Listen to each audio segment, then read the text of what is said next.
अगर आप CUT UG 2027 की तैयारी कर रहे हैं, ह्यूमैनिटीज बैकग्राउंड से हैं और हिस्ट्री आपका one of the domain subject है, तो ये वीडियो आपको लास्ट तक जरूर देखनी चाहिए, क्योंकि इस वीडियो में मैं आपको हिस्ट्री के डिटेल सिलेबस एनालिसिस को बताऊंगा, किस पोर्शन से ज्यादा क्वेश्चंस आते हैं वो भी बताऊंगा, और इस साथ ही साथ इस सीरीज में मैं ह्यूमैनिटीज डोमेन के लगभग सारे सब्जेक्ट्स के सिलेबस को बताऊंगा और उसके साथ साथ उसकी स्ट्रैटेजी क्या होने वाली है वो भी मैं बताऊंगा। आप मुझे बस कमेंट सेक्शन में ये बताइए कि आप किस यूनिवर्सिटी को टारगेट कर रहे हैं और किस कोर्स के लिए आप जो है टारगेट कर रहे हैं सीयूटी यूजी 2027 के थ्रू। नमस्कार, स्वागत है आपका हमारे इस ऑनलाइन लर्निंग प्लेटफॉर्म बेसिक शिक्षा पे। मैं अमित तिवारी आप सभी का ह्यूमैनिटीज डोमेन मेंटर एक बार फिर से आपके इस चैनल पे आपका स्वागत करता हूं। अगर चैनल पे नए हो तो सबसे पहले चैनल को सब्सक्राइब कर लो, क्योंकि यहां से यूनिवर्सिटी तक का रास्ता हम आपके लिए आसान बनाने वाले हैं। बात करते हैं हिस्ट्री डोमेन के डिटेल सिलेबस के बारे में। आपको पता होगा कि हिस्ट्री का जो पेपर कोड है वो 314 है, और ये जो हिस्ट्री सिलेबस है बेटा वो 2026 के ही सिलेबस से आपका चलेगा। हिस्ट्री में अभी तक कोई चेंजेस किए नहीं गए हैं मेजर, ठीक है। मेजरली जो चेंज किया गया ह्यूमैनिटीज डोमेन का सिलेबस जो हर साल चेंज किया जाता है वो आपका इकोनॉमिक्स में ही लगभग 2-3 सालों से हो रहा है। हिस्ट्री में अभी कोई चेंजेस नहीं हुई है। हिस्ट्री में टोटल आपको 3 बुक्स पढ़नी पड़ेंगी, ancient, medieval and modern. Ancient में शुरुआत होगी आपके हड़प्पन सिविलाइजेशन से एंड आर्कियोलॉजी से। इस हड़प्पन सिविलाइजेशन एंड आर्कियोलॉजी से आपको समझना पड़ेगा कहां से कहां तक ये एक्सटेंड करता है, ठीक है। इससे क्वेश्चंस आते हैं डायरेक्शन वाइज कि शत्रुघ्न, लोथल, ठीक है, इन सबको आप बताइए। फिर कहां से क्या पाया गया, जैसे बैंगल्स कहां के लिए फेमस था, ड्रेनेज सिस्टम कहां का फेमस था वो पाया गया। फिर एएसआई के पहले जो है sorry for that secretary general कौन रहे हैं वो बताइए आप, डायरेक्टर कौन रहे हैं एएसआई के, कब जो है इसका डेसिफर किया गया, सारी चीजें पूछी जाती है इन डिटेल। तो इंपॉर्टेंट डेट्स भी आपके लिए जरूरी हो जाते हैं यहाँ पे। तो एक इंपॉर्टेंट चैप्टर है, यहां से क्वेश्चंस हमेशा एग्जामिनर आपको बना करके देता है। दूसरा, political and economic system of early states, that is inscription evidences, कि जो जनपदार्थ वगैरह हैं उनके बारे में शुरुआती जो इंस्क्रिप्शंस हैं उसके हिसाब से आपको जो है उनके इकोनॉमिक और पॉलिटिकल सिस्टम को समझना पड़ता है। यहां से भी क्वेश्चन पूछे जाते हैं। तीसरा है social history of early societies, जो महाभारत वगैरह है उनकी सोशल हिस्ट्री, अर्ली सोसाइटी कैसी रही है। तो आप सोसाइटी के बारे में जब जानेंगे तो उसके पॉलिटी के बारे में जानेंगे, उसके इकोनॉमिक्स के बारे में जानेंगे, उसके एडमिनिस्ट्रेशन के बारे में जानेंगे, रिफॉर्म्स वगैरह के बारे में जानेंगे, किस तरह से चीजें की जा रही थी वो आप जानेंगे। उसके बाद history of Buddhism and Jainism, ठीक है, कल्चरल डेवलपमेंट की। अब हिस्ट्री ऑफ बुद्धिज्म और जैनिज्म देखो कितने अच्छे से एंशिएंट आपका स्ट्रक्चर किया जा रहा है। पहले शुरुआत कहां से हो रही है, शुरुआत आपकी हो रही है आपकी सिविलाइजेशन से, इंडस वैली सिविलाइजेशन से।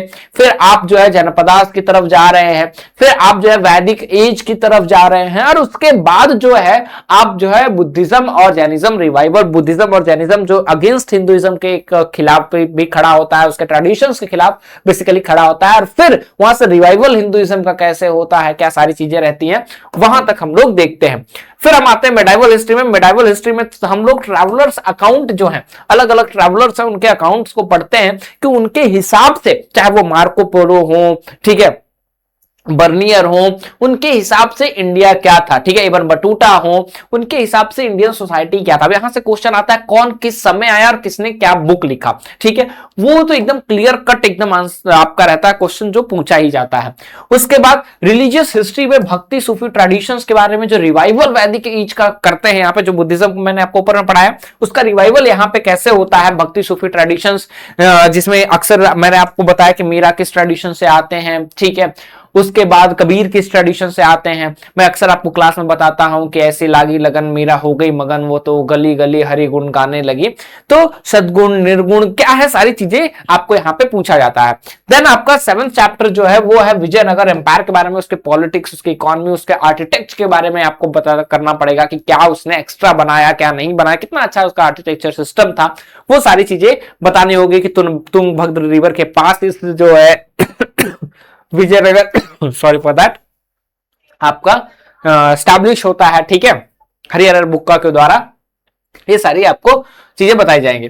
फिर मुगल एम्पायर में एग्रीरेनियन सोसाइटी, मुगल एम्पायर की जो स्ट्रक्चर है, ठीक है, एग्रीरेनियन सोसाइटी कैसे काम करती है, वहां का एडमिनिस्ट्रेटिव सिस्टम कैसे काम करता है, वो सारी चीजें हमें बतानी होगी। देन थर्ड सबसे इंपॉर्टेंट पार्ट है, यहां से क्वेश्चन मैक्सिमम आपके पूछे जाते हैं, ठीक है। Colonialism and ruler society, evidences from the official reports. यहां पे ऑफिशियल रिपोर्ट्स के एविडेंसेस हम पता करते हैं कि रेवेन्यू सिस्टम्स कितनी तरह के रही हैं, किस तरह से आप जो बैटल ऑफ बक्सर हो या इलाहाबाद की ट्रीटी के बाद जब ब्रिटिशर्स हमारे पे कंट्रोल कंप्लीटली रखते हैं, तो उसके बाद किस तरह से हमारे ऑफिशियल रिपोर्ट से देखेंगे कि किस तरह से वो हमारे ऊपर कंट्रोल रखते हैं, ठीक है। तो कोलोनियलिज्म मतलब कि हम लोग मॉडर्न एज में आ गए हैं, ब्रिटिशर्स के रूल के अंतर्गत आ गए हैं, यहां पे देखेंगे। दूसरा देखेंगे कि इस रूल में लगभग 100 साल बाद जब पहला रिवोल्ट होता है, तो वो रिवोल्ट क्या होता है, कहां कहां सेंटर से रहते हैं, कौन कौन लीड करता है, फेलियर्स का कारण क्या रहता है, ब्रिटिशर्स कैसे पोर्ट्रे करते हैं, हम कैसे पोर्ट्रे करते हैं, वो सारी चीजें देखेंगे। फिर महात्मा गांधी के आने के बाद ये नेशनल मूवमेंट कैसे चलता है, और अल्टीमेटली ये मूवमेंट खत्म होता है और हमारा कॉन्स्टिट्यूशन बनता है।